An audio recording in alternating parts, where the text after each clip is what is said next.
The Son of Man, he's coming. El Hijo del Hombre viene, pero ¿hallará fe sobre la tierra cuando regrese?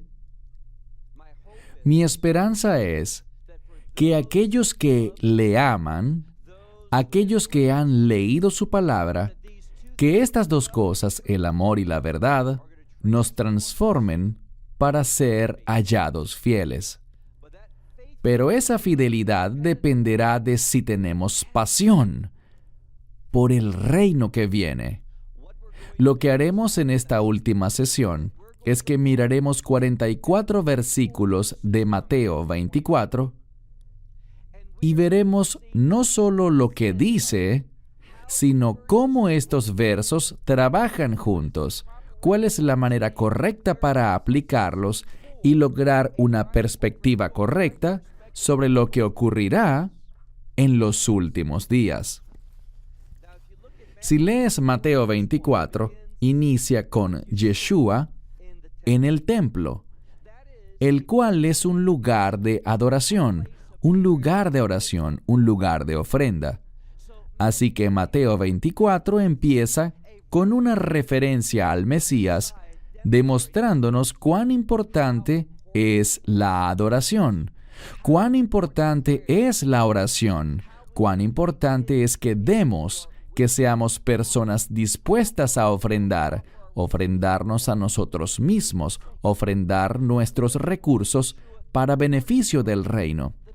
En el verso 1, Yeshua sale del templo y dice que se va por su camino, se va solo, y de pronto, sus discípulos de cierto modo interrumpen esto y se acercan con una declaración. Ellos le señalan a él aquellos hermosos edificios y saben no solo un edificio, sino varios que estaban sobre el monte del templo.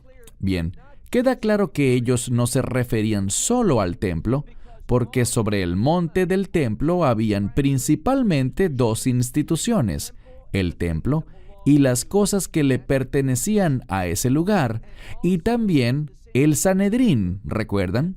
El Sanedrín es el consejo de gobierno, los que mandaban. Entonces, con Havaná, es decir, con intención, con un propósito, vemos las oficinas del gobierno de Israel, el Sanedrín, y también el templo, compartiendo ese mismo monte. Y esto es para revelarnos que el gobierno correcto incluye la adoración correcta. Si no adoran a Dios adecuadamente, si no están orando, si no le están sirviendo, pues el gobierno será corrupto. Así que ellos le hablan a Yeshua y le dicen, ¿ves estos hermosos edificios? Y en el verso 2, él responde. Les dice que no quedará piedra sobre otra que no sea derribada. ¿De qué habla?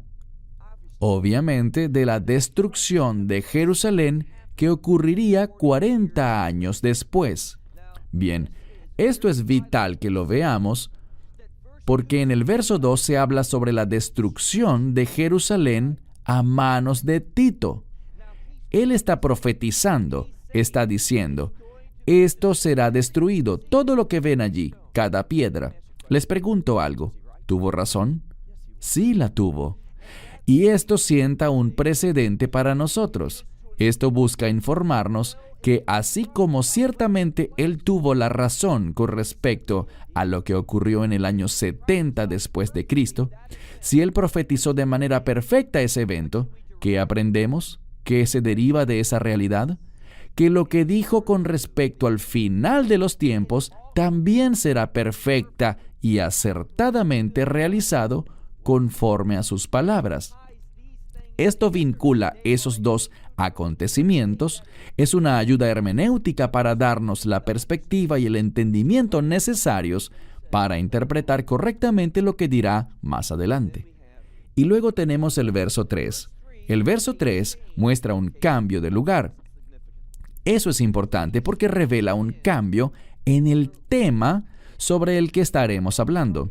Ya no nos referimos al año 70 después de Cristo, sino que ahora se ubican en el Monte de los Olivos, Inicialmente, de nuevo, era solo Yeshua. El Monte de los Olivos es un lugar importante. En hebreo es conocido rabínicamente como Har HaMishijá, que significa el monte de la unción, Mishijá. Es la misma palabra en una forma diferente de la que obtenemos el término Meshiach o el ungido. Hay una conexión, una identidad que une al Monte de los Olivos con el Mesías. Una de las razones es que sabemos que cuando el Mesías regrese, lo vimos en nuestro estudio anterior. Él ascendió desde el Monte de los Olivos y esos dos ángeles testificaron, una proclamación angelical, que así como Él ascendió desde ese lugar, regresaría de la misma forma. Simplemente confirma Zacarías 14:4. Ahora, tenemos un marco descriptivo del regreso del Mesías. Y los discípulos vienen y le hacen 3 preguntas en el verso 3. Ellos dicen, ¿cuándo sucederán esas cosas de las que acabas de hablar, de la destrucción de Jerusalén? ¿Cuándo será? ¿Cuándo será tu venida? ¿Y cuándo será el final de los tiempos? Al mirar estas preguntas, vemos algo. Ellos vincularon la destrucción de Jerusalén con su venida y con el final de los tiempos. ¿Por qué? Por lo que acabamos de decir.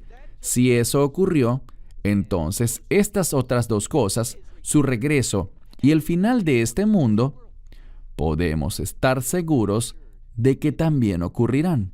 De la misma manera, lo que pasó en el año 70 después de Cristo, Jerusalén bajo ataque, sabemos por el mismo capítulo 14 de Zacarías y en muchos otros lugares que Jerusalén estará bajo asedio en los últimos días. Es para recordarle a la gente, no se equivoquen como pasó en los tiempos de Jeremías, pensando que porque se trataba de Jerusalén, nada pasaría. No, Jerusalén atravesará tiempos peligrosos hasta el regreso del Mesías. Tenemos el contexto, su regreso y el fin de los tiempos. Verso 4. En el verso 4 hay una advertencia. Si eres sabio, tomarás nota de esta advertencia, porque dice, no dejen que nadie los engañe. En otras palabras, en los últimos días, y veremos esto por ejemplo en el verso 11, lo veremos 2 veces mencionado en este pasaje, que vendrán falsos profetas. Les daré otro verso. Segunda a Tesalonicenses, capítulo 2, verso 11, dice que Dios enviará una fuerte ilusión, es decir, un espíritu de engaño, a este mundo, y si no te has capacitado en profecía, si no estás preparado, si no entiendes los eventos, tiempos y temporadas, lo que ocurrirá y en qué orden, tú serás presa de este engaño. Es una fuerte advertencia. No permitan que nadie los engañe. No dejen que nadie los meta por un camino equivocado. Tomen esto con seriedad. Entonces dice en el verso 5, habrán muchas personas que vendrán en mi nombre. ¿Qué significa eso? Bien, tradicionalmente, la gente diría que vendrán falsos mesías, y así será, por lo que entienden que muchos vendrán proclamando que son el Mesías. Esa es una interpretación. El viernes por la noche conocieron a Gavin, y estábamos hablando hace años en Rumania, y él me decía que una de las formas como podríamos entender esto, y creo que tiene razón, es que no está diciendo aquí, más adelante lo hará, pero aquí específicamente no dice que vendrán personas diciendo que ellos son el Mesías, sino que está advirtiendo sobre personas que se identificarán bajo su nombre. Nombre es sinónimo de autoridad, que habrán quienes vendrán diciendo, yo estoy bajo su autoridad, he sido enviado por su nombre, yo soy creyente como tú. Y dirán también que Él, no que ellos mismos, sino que Yeshua es el Mesías. Muchos vendrán en mi nombre diciendo que yo soy el Mesías, es decir, que Yeshua es el Mesías. Y eso está bien. El problema es que esto está vinculado al verso 4.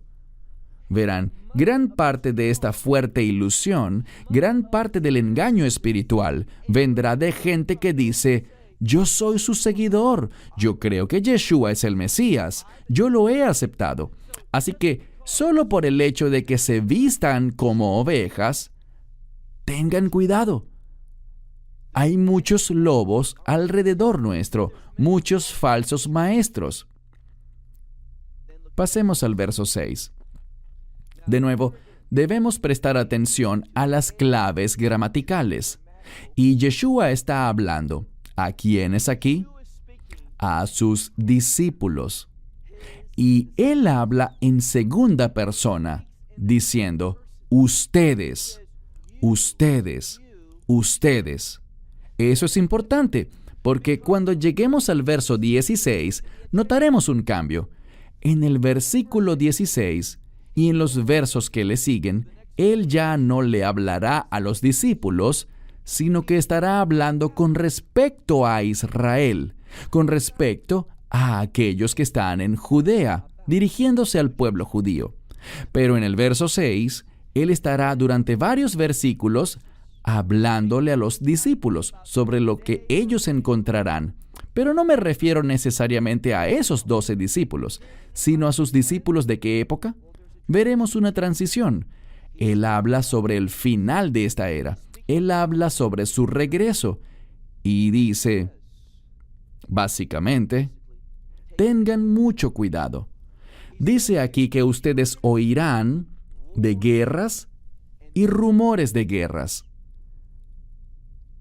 Ahora, estas cosas nos hablan de inestabilidad. Vendrá un tiempo de gran conflicto, no solo una guerra aquí y allá, sino guerras y otras guerras en el horizonte. Vendrá un tiempo de gran conflicto políticamente, militarmente, y luego dice, no se alarmen. ¿Por qué? Estas cosas deben suceder. Y luego dice en el verso 7 que van a ocurrir, tu Biblia puede que diga naciones, pero literalmente esta palabra se refiere a un grupo étnico, haciendo guerra contra otro grupo étnico.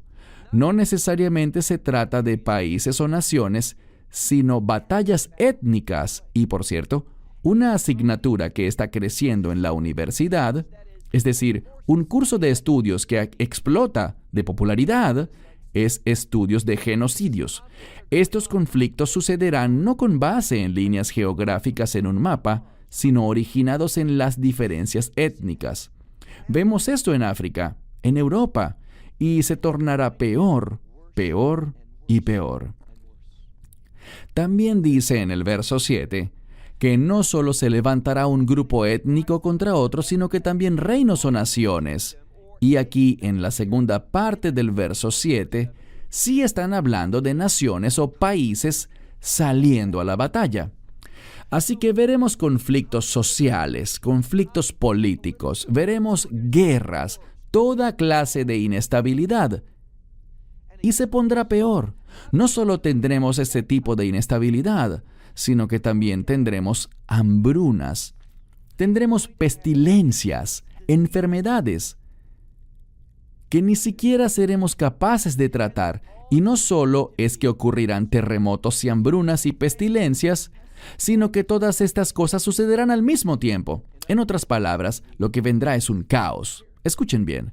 Él está hablando a los discípulos. Estas cosas no están relacionadas con la ira de Dios. Estas cosas, guerras. ¿Qué dijo Santiago? ¿De dónde proviene el conflicto sobre ustedes? ¿Es Dios quien lo envía? No, es que yo busco mi camino, tú buscas tu camino y allí chocamos. Él dice que vendrán hambrunas y terremotos. ¿Por qué? Si conoces profecía, cuando la tierra no se está comportando bien, se debe a que la adoración no está agradando a Dios. Lo vemos repetidamente. Lee Amós, Joel. Cuando Dios no se complace con la adoración, la tierra lo reflejará. Piensa sobre esto: hambrunas, terremotos, enfermedades, guerras, están en el horizonte. Y dice, si lees ahora en el verso 8, dice que estas cosas son solo el principio de los dolores de parto. Son solo el principio. ¿Por qué? Porque ninguna de estas cosas se relacionan con la ira de Dios. Nuestros propios conflictos, nuestra habilidad para torturar, para matar, para cometer atrocidades, tan malas y horribles como puedan ser, nada de lo que podamos hacer se puede comparar con la ira de Dios, que caerá sobre este planeta. Alabado sea Dios, nosotros como creyentes tenemos una promesa. Es nuestra esperanza bendita, que no nos encontraremos con la ira de Dios. ¿Pero qué dice la Escritura? Bien, si leemos el verso 9, allí se habla sobre personas que se levantarán y nos entregarán para que seamos oprimidos y hasta ejecutados. Seremos odiados, y la razón por la que seremos odiados es debido a su nombre. Así que tiene que estar hablando sobre aquellos que son llamados por su nombre. Verán, a partir del verso 6, Él está hablándote a ti, es decir, a sus discípulos. No hay razón ni base alguna para decir que los versos 6, 7, 8, 9 y los demás, hasta el verso 15, no hay razón para decir, oh, esto no aplica para mí. ¿Por qué? ¿Cuál es tu base teológica en la Biblia para sostener tal posición?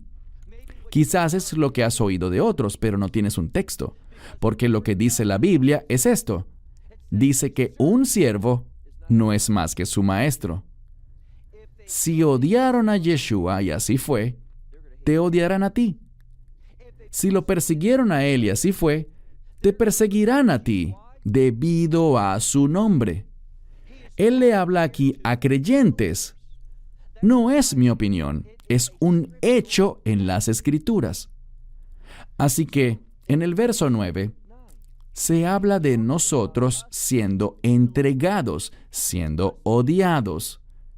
Pero la persecución, su fuente, proviene de afuera, no de adentro. Pero miren ahora el verso 10. Allí dice que muchos serán literalmente ofendidos. Lo que significa es, una ofensa involucra un cambio en la perspectiva. Y de lo que esto habla, en el verso 9 hablábamos sobre amenazas y persecuciones externas en contra de la comunidad de creyentes. Pero en el verso 10 se vuelve aún peor porque allí dice que un hombre se levantará en contra, y tu Biblia quizás diga prójimo. Es una palabra que muestra algún tipo de conexión. Dice, un hombre traicionará a su hermano. Esto habla sobre persecución. Es una expresión de traición desde adentro. Habrán personas que dirán, yo soy creyente. ¿En serio? Porque cuando las cosas se vuelvan difíciles, dirán, para esto no fue para lo que acepté al Señor. Esta visión, esta teología, esta creencia, este Jesús no es para mí. Y para evitar la persecución, estas personas que pueden incluso ser parte de tu congregación, rápidamente se pondrán en contra de los verdaderos creyentes. Vamos a enfrentar persecución, obstáculos y enemigos desde afuera y desde adentro. Es lo que dice. En el verso 11, él dice, y creo que esto justifica aún más esta interpretación. Dice en el verso 11 que vendrán muchos falsos profetas.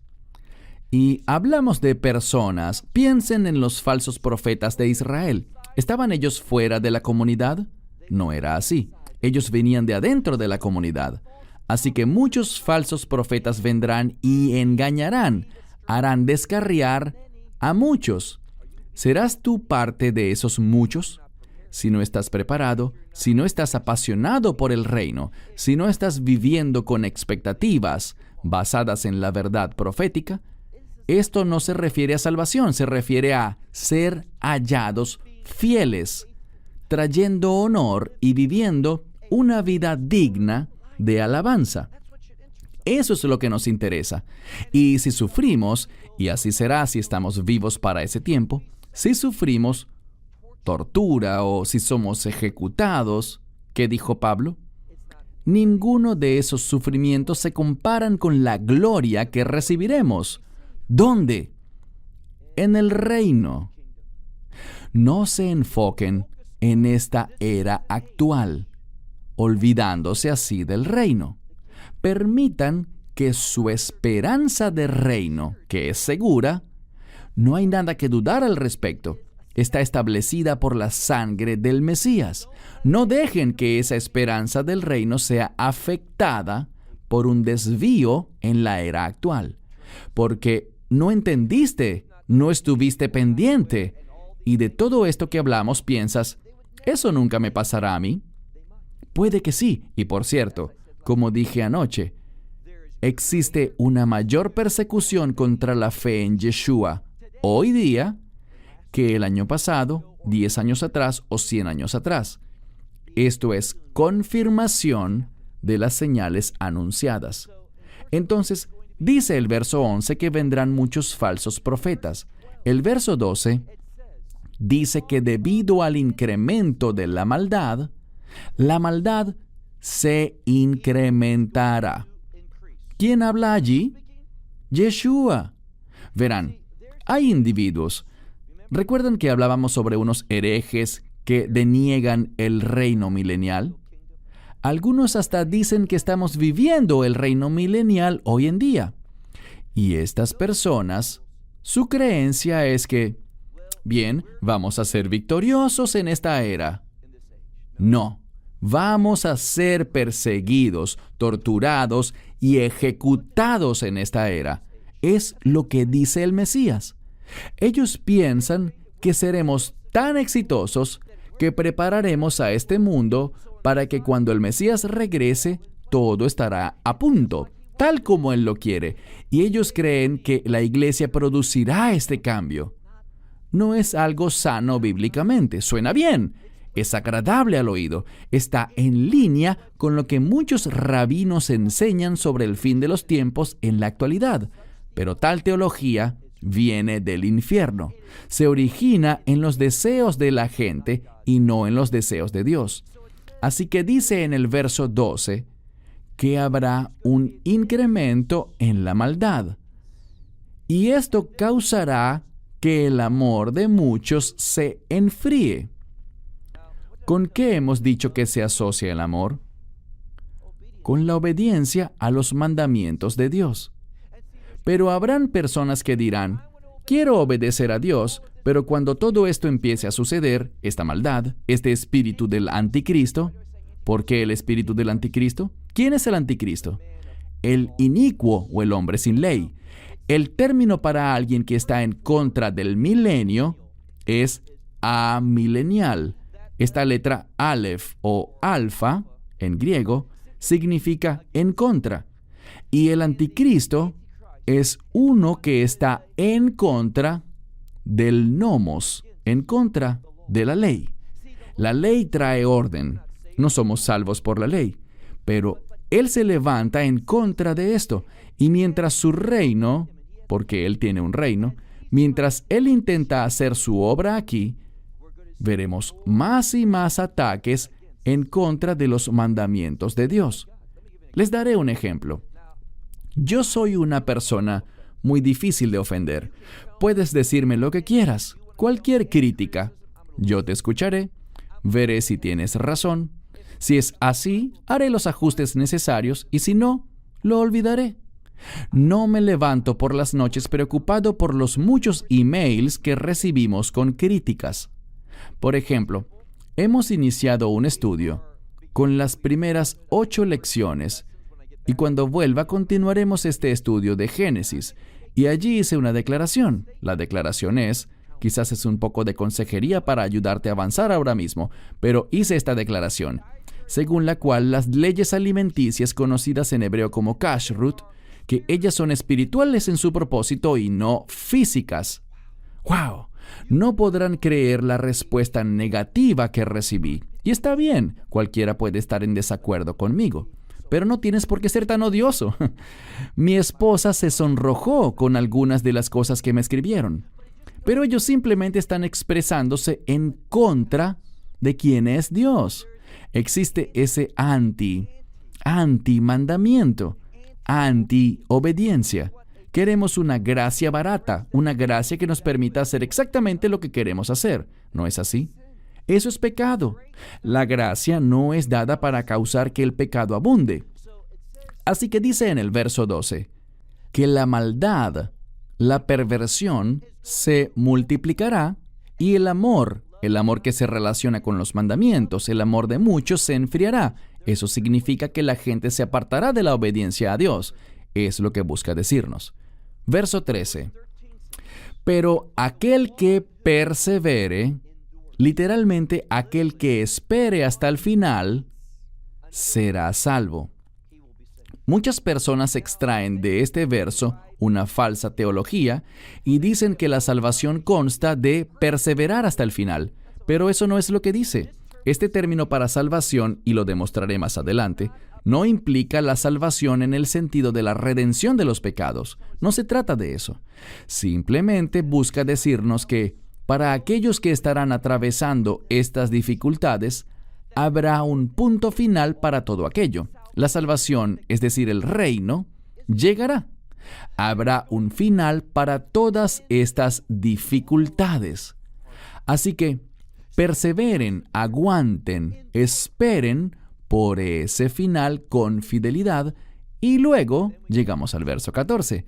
En el verso 14 dice, y el evangelio del reino, me gusta esa expresión, y el evangelio del reino será proclamado en todas las naciones como testimonio para ellos.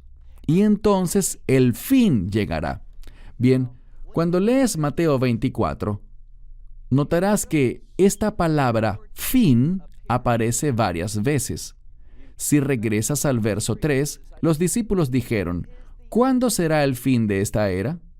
Algunas veces, las mismas palabras, son aplicadas en diversos contextos. ¿Qué quiero decir? Bien, cuando ellos hablan sobre el fin, en el verso 14, cuando dice que el evangelio del reino será proclamado en todas las naciones, y entonces vendrá el fin, se refiere al fin de esta era de los gentiles. Cuando el evangelio sea predicado en todas las naciones, y lo veremos en un momento, Dios tornará su atención hacia Israel. Pero hay otra manera de interpretar esto. Este final, cuando Dios torne su atención hacia Israel, será provocado porque nosotros, los creyentes, ya no estaremos aquí. Será el fin, y lo diré de este modo, el fin de la era de la iglesia. ¿Por qué? Porque habrán claros indicadores en la Escritura sobre lo que ocurrirá y del tiempo del cual nos habla. Entonces dice, el evangelio del reino tiene que ser predicado como testimonio a todas las naciones y llegará el fin. Eso significa, prepárense para nuestra esperanza bendita. La reunión en los cielos con Dios está por suceder. ¿Por qué debemos pensar así? Pasemos al verso 15. Dice, cuando vean, y es muy específico, la abominación desoladora, a la cual se refirió el profeta Daniel, esto nos dice que esta sección de Daniel es relevante para el futuro y no para el pasado. Nos dice que la abominación desoladora no es un evento pasado. Puede que haya ocurrido algún evento que la confirme o que brinde un ejemplo para entenderlo mejor, pero en su aplicación más pura y precisa, la abominación desoladora, según el Mesías, y él estaba en lo correcto, sucederá en los últimos días, al final de la era de la iglesia. Si leen en 2 Tesalonicenses 2, Pablo nos dice de qué se trata la abominación desoladora. Es cuando el falso Mesías, el anticristo, entre al lugar santísimo y diga: «Yo soy Dios. Deben adorarme a mí». El anticristo es aquel que estará persiguiendo a los creyentes. Él está en contra de lo que enseñamos, de lo que creemos y de cómo vivimos. Así que este anticristo, verán, una de las cosas que me hacen enojar, y parece que me enojo muy a menudo, pero como sea, es cuando la gente dice: «¿Sabes que el anticristo es judío?». Y yo digo: «No, yo no sé eso. ¿Por qué?». Pues porque los judíos no lo recibirían a menos que fuese judío. ¿Dónde has encontrado algún versículo que diga que el pueblo judío recibirá al anticristo? No existe. Algunos dirán: «Bien, dice en Daniel 9 que él hará un pacto con muchos», y es cierto, con muchos. Israel estará de acuerdo, pero eso no significa que lo recibirán como el anticristo. Verán, este anticristo hará algo. Él derrotará al carnero que estará causando estragos en el mundo. Él traerá un tiempo de paz y prosperidad, de paz tangible en un sentido físico, prosperidad real en un sentido monetario. Habrá seguridad en el mundo. El mundo dirá: «¿Quién es como la bestia?». Ese es el imperio sobre el que gobernará el anticristo. Todos lo amarán, menos nosotros, que sabremos quién es él. Diremos: «Este no es de Dios».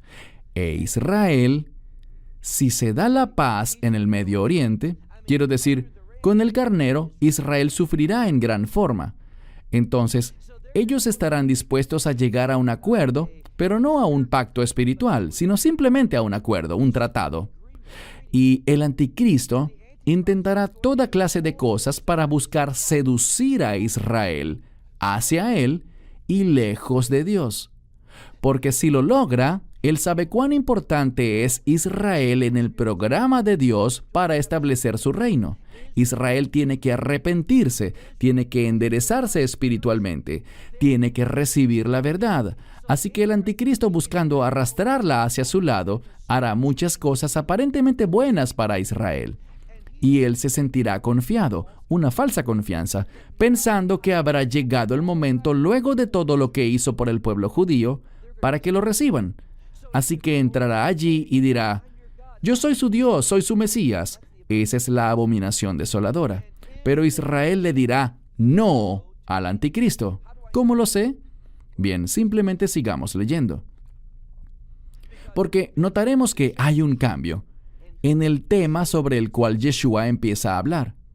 Pero permítanme decirles una verdad muy importante en este momento. Verán, para entender la revelación de Dios, a veces tenemos que ver: «Oh, esto habla sobre tal evento», y luego descubrimos más al respecto en otra escritura. Pablo, en 2 Tesalonicenses 2, en referencia a nuestra esperanza bendita, el rapto, él nos habla sobre la abominación desoladora y dice que cuando eso suceda, prepárense, porque muy pronto, aunque nadie sabe ni el día ni la hora, pero después de la abominación desoladora que ocurrirá en medio de ese periodo de 7 años, poco después, no sabemos si es horas, días, semanas o meses, no lo sabemos, pero poco después ocurrirán 2 cosas. Primero, el rapto. Segundo, Israel será sellado. ¿Por qué? Llegaremos a ese punto. La Biblia habla en Jeremías 37 sobre el tiempo de la angustia de Jacob. ¿Por qué ocurrirá este tiempo de angustia de Jacob entre el pueblo judío? Porque rechazaron al anticristo, porque no lo recibieron. Por esa razón. Pero, ¿cuál es la señal de nuestra esperanza bendita? Sabemos 2 cosas. Sabemos que nuestra esperanza bendita, esa reunión arriba, ocurrirá antes del derramamiento de la ira de Dios. ¿Cierto? Porque 1 Tesalonicenses 5:9 dice que Dios no ha designado a su pueblo a los que recibieron el Evangelio para la ira, sino para la salvación. Nosotros no estaremos aquí para la ira de Dios. ¿Y qué sabemos de Joel capítulo 2 en español, pero capítulo 3 en la Biblia hebrea? Allí dice que habrá una señal que es una especie de última llamada. Si quieres recibir un cuerpo glorificado, si quieres ser parte de su pueblo de reino, si quieres tomar lugar en la esperanza bendita y escapar de la ira de Dios, entonces debes invocar el nombre del Señor antes de que inicie su ira.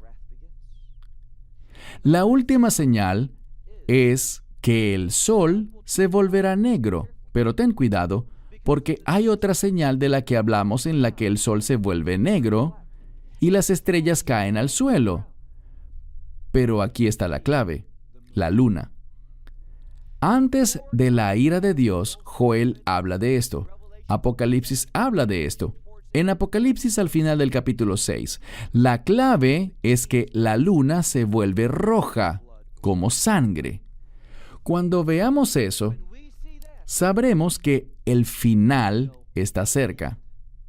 Así que primero viene la abominación desoladora, luego ocurrirá ese testimonio en el cielo. El sol no dará su luz, se pondrá negro, la luna se pondrá roja, las estrellas caerán, y esta será la última oportunidad para ser parte de la esperanza bendita de Dios.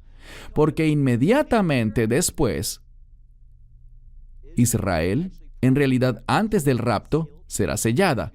Lo puedes ver en Apocalipsis 7. Y ahora encontramos algo en el verso 16. En este verso hay un cambio.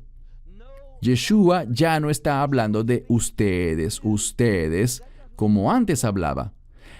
Él dice, aquellos que están en Judea, bien, Judea. Judea era también en ese tiempo una manera como se referían a Israel. Por supuesto que existe la región del norte, Samaria, Galilea y el Golán, pero aquí, aquellos que están en Judea, habla sobre los judíos que viven en la tierra de Israel. Dice, entonces, los que estén en Judea, huyan. ¿Por qué deben huir a las montañas? Debido a la persecución. ¿Y por qué son perseguidos? Porque no aceptaron al anticristo. Y dice con respecto a esta huida, verso 17, que los que estén sobre el tejado no bajen a la casa a buscar nada, y aquellos que están en los campos no regresen para buscar ningún vestido. ¿Cuál es el énfasis? Sobre el tejado, en la cultura judía, significa ocio o placer. Verán, no es como en Occidente donde nadie sube al tejado de su casa, pero en Israel, los techos son usados como un lugar de distracción. La gente sube allí, tienden sus sillas y si hace un buen clima, disfrutan un tiempo de placer. Así que dice, aquellos que están relajándose, puede que estén disfrutando la vida, pero es tiempo de huir. Y aquellos que están en los campos, ¿qué se hace en los campos? Trabajar. Así que los que estén ociosos y los que están trabajando, huyan. No regresen, no hagan mayores arreglos en ese momento. Solamente huyan. Esto se parece mucho a lo que vemos en el éxodo de Egipto, cuando el pueblo fue llamado a salir de Egipto deprisa. No se terminen ese pan, salgan ya. Es lo que dice aquí. ¿Por qué? Porque el tiempo de la angustia de Jacob ha llegado.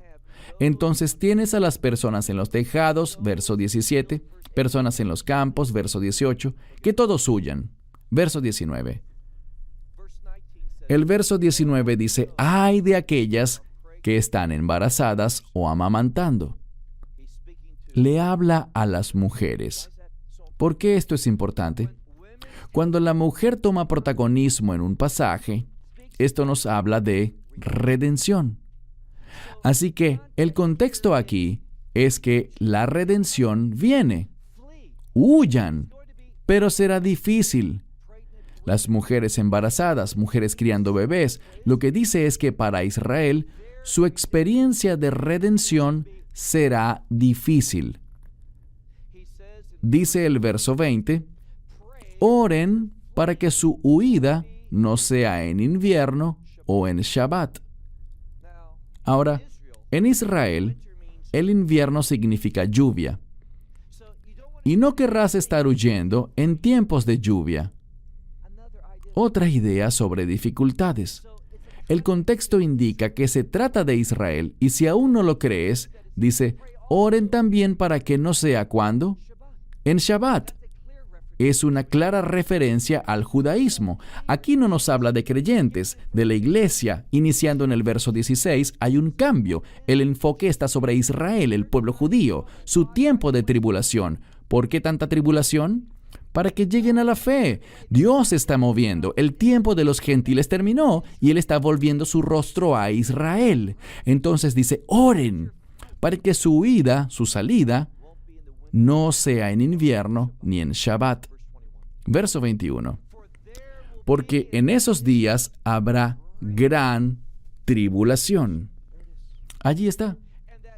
Y esa gran tribulación no se trata, en primer lugar, de la persecución que ocurrirá, del segundo holocausto, si lo quieren ver así, sobre el pueblo judío. Esto no habla solo de eso, sino también de que la ira de Dios empezará a caer sobre este mundo. Estamos hablando de una gran tribulación que no será para los creyentes, porque no estaremos aquí para ese tiempo. Entonces dice, ustedes sufrirán una gran persecución. Verso 22. Él dice, pero el Señor acortará estos días. Algunas personas lo interpretan como que serán menos días, pero quizás podría ser que literalmente los días duren menos, porque cuando Dios está interesado en demostrar su autoridad, que Él está en control, Él hace como quiere. Ahora, podrías pensar, cada día tiene 24 horas, pero Dios los puede acortar al tiempo que Él quiera. Si Él quiere que el sol se detenga allí, se detendrá allí. Los científicos dirán, eso no puede ocurrir, produciría un caos. Dios puede hacer lo que quiera. Él no necesita la aprobación científica para justificar sus decisiones. Si Él quiere hacer que un día dure 20 horas o 18, Él puede hacerlo. Así que Él acortará los días, debido a que si no lo hace así, ningún ser sobreviviría. Todos morirían. Nadie llegaría al final de lo que viene. Insisto, vimos un cambio. Esta esperanza bendita ocurre antes del verso 16, basado en otras escrituras y en los eventos que él está describiendo aquí. Así que ahora, iniciando en el verso 16, vemos referencias de la segunda venida. Hablamos de la segunda venida, no del rapto, sino de su regreso de vuelta al Monte de los Olivos y en última instancia a Jerusalén. Y dice, a menos de que el Señor acorte los días, nadie sobreviviría. ¿Pero por causa de quién? De los elegidos. Ahora, recibí un email esta semana. Un formidable sujeto, muy amable y decoroso, me hizo sentir bien y todo eso. Y me dice, estoy confundido porque usted dice, en referencia a Mateo 24, que los elegidos son Israel, el pueblo judío. Pero mi pastor, él dice que no es así, que claramente son los creyentes. Realmente no existe un conflicto, porque con todas las citas de las Escrituras que este hombre presenta para justificar su creencia, yo estoy de acuerdo. Pero todas provienen de Pablo, y cuando Pablo habla sobre los elegidos, muchas veces él habla sobre aquellos que pertenecen al reino.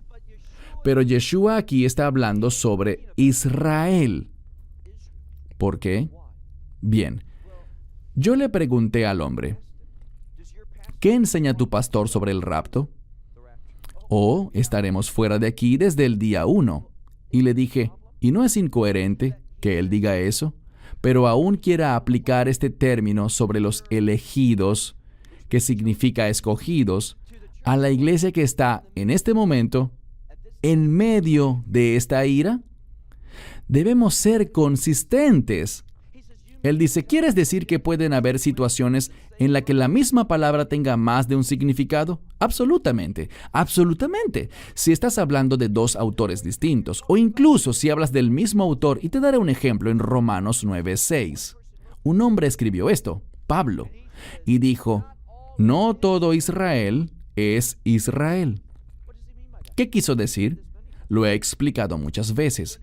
La primera vez que nombra a Israel se refiere al pueblo judío. No todo el pueblo judío es Israel. ¿Qué quiere decir? La segunda vez que nombra a Israel, está hablando de la gente del reino, de aquellos que estarán en el reino de Dios. Dice, no todo judío estará en el reino de Dios. Así que podemos decir lo mismo. No todos los elegidos, es decir, Israel, serán elegidos, serán escogidos. El mismo principio. Aquí en Mateo 24, cuando habla sobre los elegidos, no habla como lo hace Pablo en otros pasajes, sino que habla sobre Israel. Así que a menos de que esos días sean acortados por causa de los elegidos, nadie se salvaría. Y esto solo nos dice cuán precioso es Israel para Dios. Él no ha terminado con ellos. Y ahora avanzamos al verso 23. En el verso 23, Él dice, ellos les dirán a ustedes, aquí está el Mesías, no les crean. Ahora estamos hablando sobre la segunda venida. Y en referencia a la segunda venida, si alguien dice, el Mesías está aquí, espero que esto no se esté refiriendo a ninguno de nosotros, pero para Israel, está hablando aquí al pueblo judío. Si alguien dice, aquí está el Mesías, no le crean. En el verso 24 dice, porque muchos falsos mesías y falsos profetas se levantarán, engañando a muchos, haciendo grandes señales, poderosas señales, que engañarán a muchos. Verso 25. Les he dicho estas cosas. El Mesías dice, se los estoy advirtiendo de antemano. Y cuando empiecen a verlo, deberán tener mayor fe, mayor confianza en la palabra de Dios, si es que no la tienen en este momento. Y luego vemos el verso 26, donde leemos, y si les dicen, aquí está, en el desierto, no salgan. O aquí está, en una recámara secreta, no lo crean. ¿Por qué? Verso 27. Ahora Él está hablando, empezando una sección donde dará una descripción de la segunda venida del Mesías. No habla del rapto, de nuestra esperanza bendita, cuando el Mesías nos reúne en los aires para llevarnos al cielo. Él está hablando ahora de la segunda venida del Mesías, volviendo al monte de los olivos y entonces entrando al lugar santísimo y estableciendo el reino de Dios. Él dice, como el relámpago sale del oriente y se mueve al occidente, ¿tú ves esto? Quiero decir, los relámpagos tienen un encanto que captura la atención de la gente. Así como los relámpagos aparecen en el oriente y se mueven al occidente, así será la venida del Hijo del Hombre. La segunda venida del Mesías será muy visible. No necesitas ir a tal sitio, estar en tal lugar, ni hacer nada especial. Pero mucha atención, porque aquellos que no hayan sido parte de la experiencia del rapto, lo verán muy claramente. Con respecto a su segunda venida, vean el verso 28. Un poco extraño, ¿no es así? Dice, donde esté el cadáver, allí estarán los buitres, o algunos dicen las águilas. De lo que habla es de esas aves que les encanta devorar aquello que está descompuesto y muerto. Y dice, en el tiempo del Mesías, habrán aquellos que se regocijarán, que saltarán sobre la muerte. Bíblicamente, vemos en algunos de los profetas, pero especialmente en los textos rabínicos, que hay una relación entre las aves impuras y los demonios. Dice que habrá una fuerte actividad demoníaca en los últimos días. Verso 29. Pero inmediatamente después de esa tribulación, y por cierto, esa tribulación será única. Daniel 12:1 dice que nunca habrá nada como eso antes o después. Es la peor tribulación en la historia. E inmediatamente después de los días de esa tribulación, habrá una señal. Y de nuevo, tengan cuidado, es similar pero no es igual. El sol se oscurecerá, eso ya pasó antes, pero antes en el libro de Joel y en Apocalipsis 6, la luna se vuelve roja, eso es antes de la ira de Dios. Aquí no hablamos de eso, es una señal diferente, para un evento diferente. Aquí el sol se vuelve negro también, pero la luna no dará ninguna luz. No habrá reflejo, no la verás, se hará negra. Las estrellas caerán y los poderes del cielo colapsarán. Y entonces en el verso 30 dice, ustedes verán la señal de la aparición del Hijo del Hombre. Esa es la señal de la que acabamos de hablar. No se trata del rapto, sino de la segunda venida. No es para nosotros, le habla a Israel. Por esto es que parte de nuestra obra es plantar semillas entre israelitas judíos no creyentes, para que ellos puedan oír estas cosas, de modo que si ellos se presentan allí sin haber llegado a la fe, puedan ver todo esto. Tenemos un amigo, lo vimos en Phoenix, y no sé si Rivka lo tenga con ella ahora mismo, pero ellos publicaron una edición hermosa, con cubierta de piel, 10,000 ejemplares, con la meta de imprimir más, pero la primera edición fue de 10,000 copias, de los 4 evangelios en hebreo, en un estilo que es muy consistente con el judaísmo, buscando regalarlos todos, gratis, totalmente gratis para los que hablan hebreo, para que cuando todo esto empiece a ocurrir, puede que ellos lo vean y puedan entender y empiecen a perseguir la revelación de Dios. El verso 30 dice, entonces se verán la señal de la venida del Hijo del Hombre en el cielo. Y dice, citando las Escrituras, que todas las familias de la tierra lamentarán. Eso viene de Zacarías capítulo 12. Alguien que conozca sobre profecía entenderá que esto es una cita de Zacarías y buscará ese pasaje para obtener una mayor revelación. Dice que el Mesías aparecerá en las nubes, eso es de Daniel capítulo 7, y eso habla sobre la divinidad del Mesías. Entonces el Mesías como Salvador, el Mesías como el divino Hijo de Dios, Él aparecerá con poder y con la gloria de Dios. Es lo que dice Daniel. Lean Daniel 7, versos 13 y 14. Y entonces Mateo 24:31.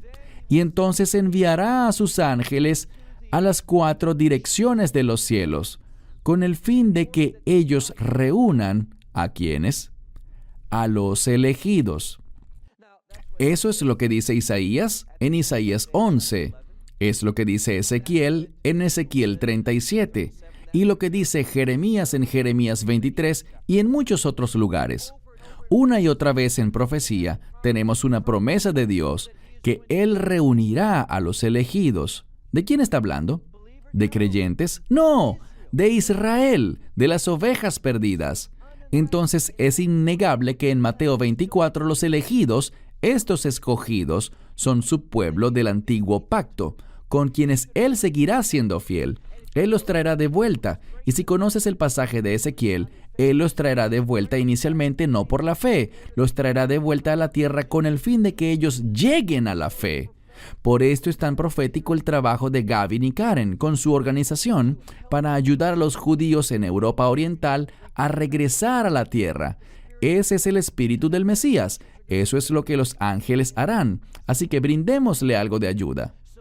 En el verso 31 vemos esto.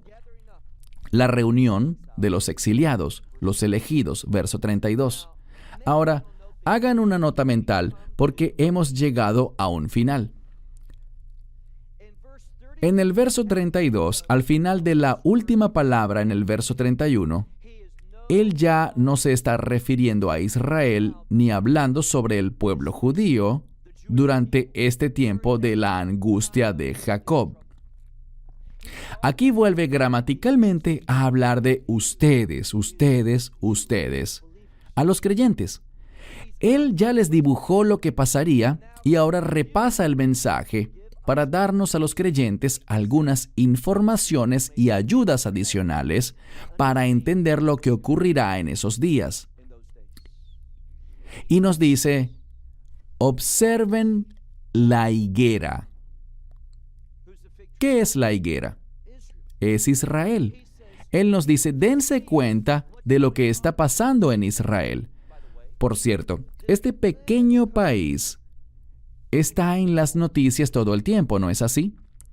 Quiero decir, los israelitas, tenemos un agente de prensa que es solo la mitad de bueno. Nos mete en los periódicos, pero no nos brinda buena cobertura. Ese es el problema.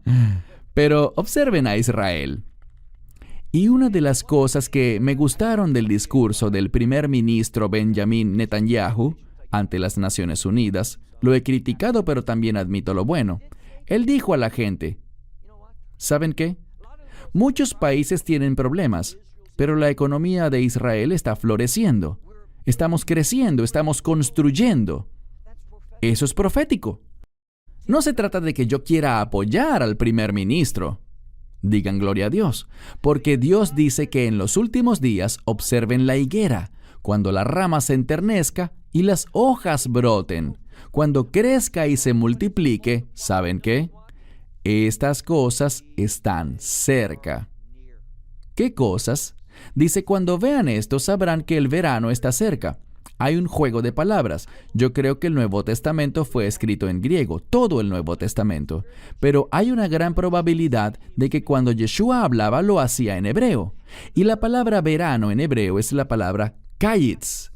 Pero la palabra fin es la palabra ketz. Es la misma palabra con una vocal de diferencia. Así que puede haber un juego de palabras. Cuando vean la higuera florecer, sabrán que el verano está cerca. Cuando vean a Israel florecer, sabrán que el fin está cerca. Verso 32. Presten atención a Israel. Verso 33 dice, cuando vean estas cosas, sepan que la venida del Hijo del Hombre está cerca. Verso 34 dice, se los he dicho, cuando estas cosas empiecen a ocurrir, será la última generación. No significa que debido a que en 1967 Jerusalén o en 1948 la nación de Israel empezó, allí fue que el contador para observar a Israel inició. No, es cuando empecemos a ver las cosas mencionadas en Mateo 24, versos 6, 7, 8 y demás. Cuando veamos que el Evangelio se ha proclamado a todas las naciones, esos eventos, sabremos que solo queda una generación.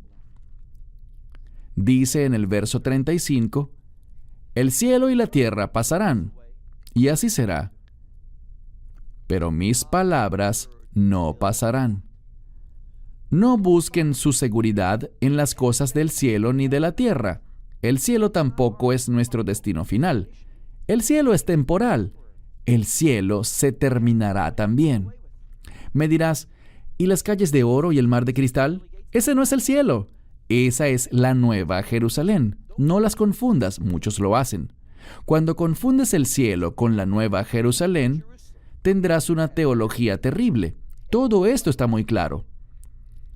Entonces dice, el cielo y la tierra pasarán, pero mis palabras no pasarán.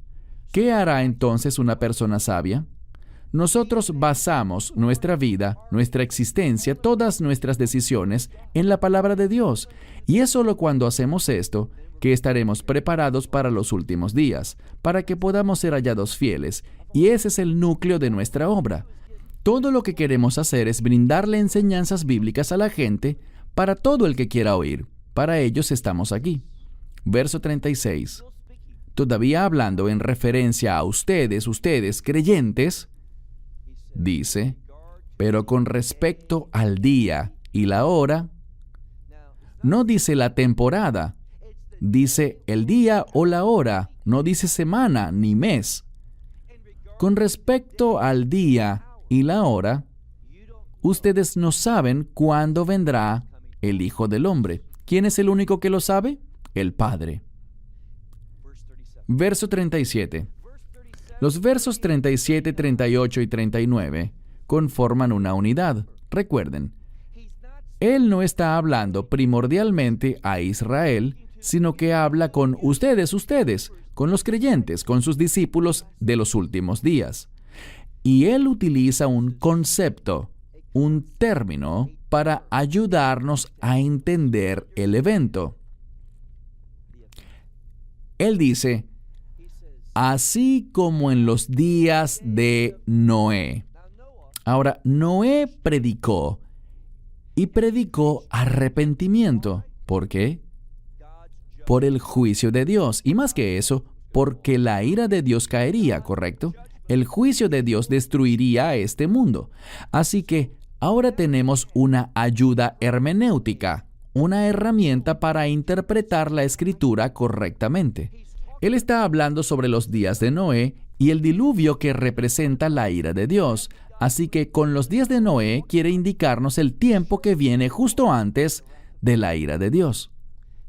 Aquí no nos está hablando sobre la angustia de Jacob, ni tampoco nos está hablando del tiempo posterior al rapto. Ahora mismo le está hablando a los creyentes, está repasando el tema. Con respecto a la segunda venida, habrán grandes dificultades. Fuego caerá del cielo, aguas, ríos, arroyos, océanos, todo eso será destruido. Todos los árboles, toda la vegetación. Habrán señales que ocurrirán. Lean Apocalipsis 16. Habrá cosas que estarán ocurriendo y capturarán la atención de todos. Quiero decir, la mayoría de la gente morirá. Eso llamará tu atención. Así que, cuando habla sobre los días de Noé, está hablando sobre el periodo de tiempo antes de la ira de Dios. Cuando nosotros los creyentes todavía estaremos aquí.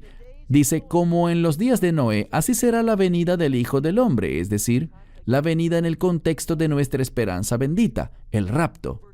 Verso 38. Como en los días del diluvio, en los días de Noé, ellos comían, bebían, es decir, estaban tranquilos, disfrutaban la vida, habían fiestas por todos lados, se casaban y se daban en matrimonio. Así que los matrimonios seguirán celebrándose. ¿Qué significa? El enfoque de un matrimonio siempre está en la siguiente generación.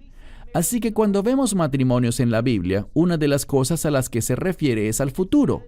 Dice en los profetas, vayan a Babilonia, vayan, tomen esposas, construyan casas, tengan hijos, porque tendrán un futuro allí, 70 años.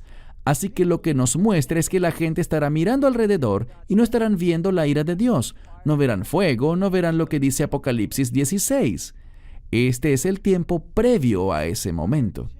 Así que antes del rapto, las cosas en el mundo estarán muy normales. De hecho, para el mundo, bajo la administración del anticristo, las cosas estarán muy bien, pero no para nosotros. Ellos no estarán conscientes de esto, pero nosotros sí.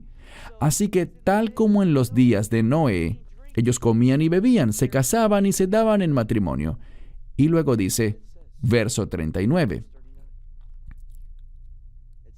Dice aquí, pero llegó el diluvio, ellos no lo creyeron hasta que las aguas del diluvio llegaron y lo destruyeron todo.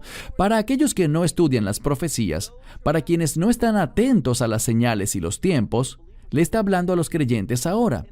De la misma manera que en los tiempos de Noé la gente no estaba preparada, aquellos que no quisieron oír a Noé, un predicador de justicia, de la misma forma el mundo no estará preparado. La iglesia no estará preparada.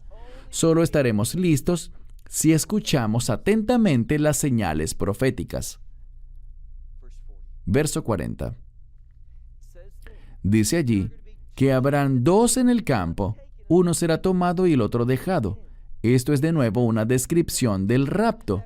Esta palabra tomado en hebreo es de la cual obtenemos la palabra lejejá para rapto. Tiene que ver con ser arrebatados. Ese es el significado de la palabra en griego que traducimos como rapto, como sacar de un lugar. Dice, 2 estarán en el campo, uno será tomado y el otro no. 2 mujeres estarán moliendo en el molino, una será tomada y la otra no. ¿Qué quiere decir? El que puedas tener tu parte en la esperanza bendita no se basa en el lugar donde estés, ni se basa en lo que hagas, se basa en la gracia de Dios, se basa en el Evangelio. No es donde estés ni lo que hagas, sino lo que has creído y en quién has creído. Así que uno será tomado y el otro no.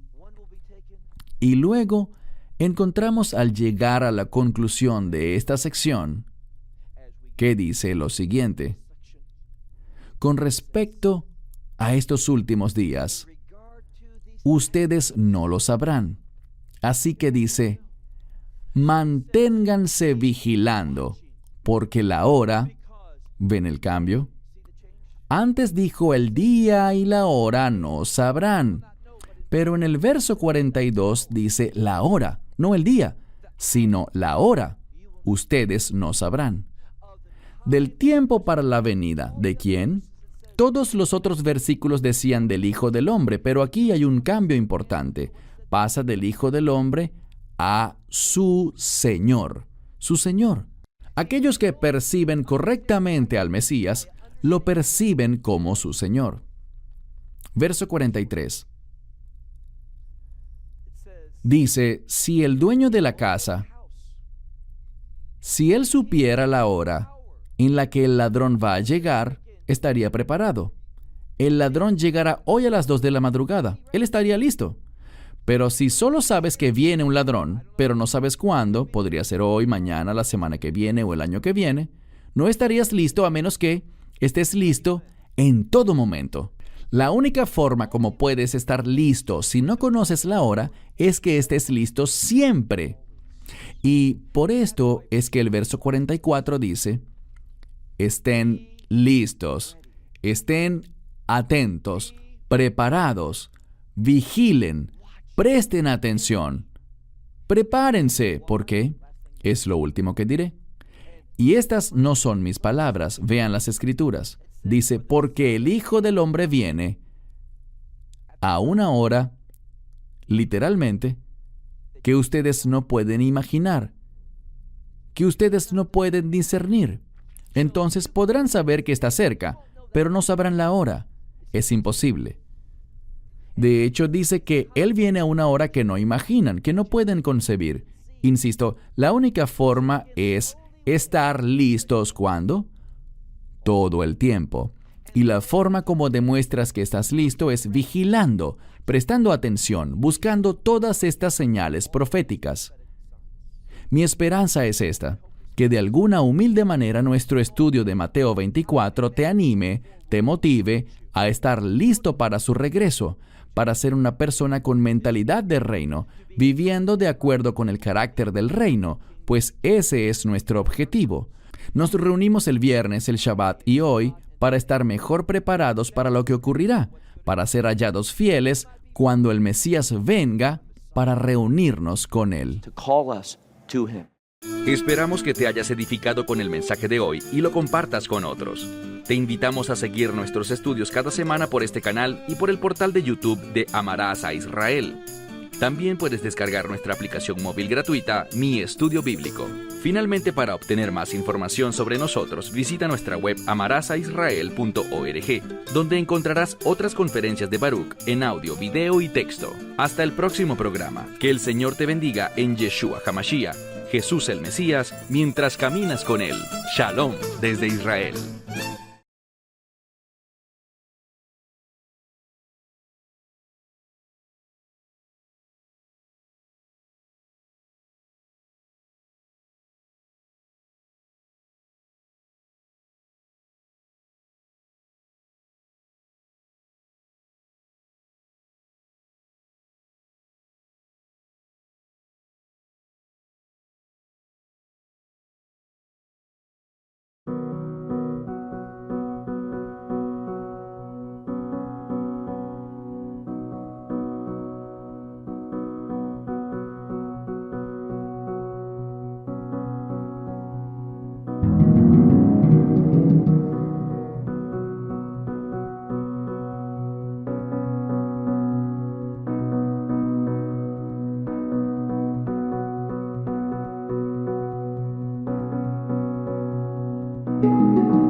chung một nhà điều đó chẳng ngại gần xa. Sóng gió nào cũng sẽ qua, miễn là có em ở đây cùng ta. Năm ngoan nghe anh vỗ về, vừa tuyệt vời không chối chê. I'm lucky man, có được em như lành chung số đề. I was a playboy, nhưng đó là anh trước đây thôi. Không còn muốn đi đêm, muốn ở nhà cùng em ngắm mây. Trôi tay đang chặt tay, nhìn mắt em lánh đủ say rồi. Đóng chắc trở lại rồi làm gì tiếp theo em sẽ biết ngay thôi.